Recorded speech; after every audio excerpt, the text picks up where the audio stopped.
gabacho. Lo hemos dicho miles de veces, casi siempre en broma, casi nunca pensándolo. Pero detrás de esta palabra tan española hay pobreza, una enfermedad y hasta una matanza.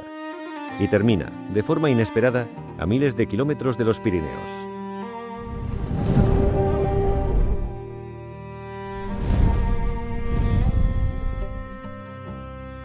Para entender la palabra hay que subir a los Pirineos, no a Francia entera. En occitano, la lengua que se hablaba a ambos lados de esa frontera, existía el término gabach. Significaba literalmente el que habla mal. Así llamaban los habitantes de las tierras bajas a los montañeses que bajaban de los valles altos. Gente de dicción cerrada, difícil de entender para quien vivía en el llano. Pero hablar mal no era solo cuestión de acento. Varios etimólogos, entre ellos Joan Corominas, apuntan a algo más oscuro. La palabra vendría de gaba, que significa bocio. En las montañas, la falta de yodo en el agua provocaba esta enfermedad de la tiroides, que hinchaba el cuello y dificultaba literalmente el habla. El insulto, en su origen, podía ser también una burla sobre una enfermedad. Con los siglos, gabacho cruzó la frontera. En el siglo XVII, miles de campesinos del sur de Francia bajaban cada año a España buscando trabajo, siega, vendimia, los oficios más duros y peor pagados. Los españoles empezaron a llamarlos gabachos, con el mismo desprecio con el que antes se llamaba así a los montañeses en su propia tierra. Ya no era solo un acento raro, era pobreza, era ser de fuera, era ocupar el escalón más bajo. Esa mezcla de desprecio y frontera estalló, siglos después, de la forma más brutal.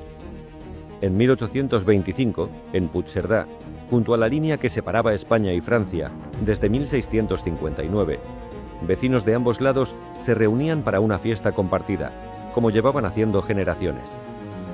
Aquel día terminó en matanza. Los españoles, todavía con la herida abierta de la ocupación napoleónica, atacaron a los franceses, gritando en catalán: «¡Matad a los gabachos! ¡Han gobernado España demasiado tiempo!». Las guerras napoleónicas fueron las que terminaron de fijar el significado que hoy conocemos. Ya no el montañés pobre de los Pirineos, sino el francés en general, el invasor. Y aquí viene el giro. La palabra cruzó el Atlántico.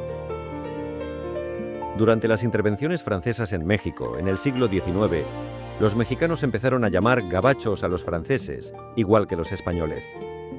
Pero cuando esas invasiones quedaron atrás y llegó otra, la estadounidense, el término cambió de objetivo. Hoy, en México, cuando alguien dice gabacho, ya casi nunca piensa en Francia. Piensa en Estados Unidos. Una palabra nacida en un valle pirenaico para describir a alguien que hablaba mal, terminó señalando al otro lado del mundo, a otro imperio. Si te ha gustado este viaje de una palabra por medio mundo, dale a like y suscríbete, que en este canal seguimos tirando de hilos así de curiosos cada semana. Y cuéntame en los comentarios, ¿conoces alguna otra palabra que haya cambiado tanto de significado o algún otro apodo entre pueblos vecinos como este? Te leo abajo.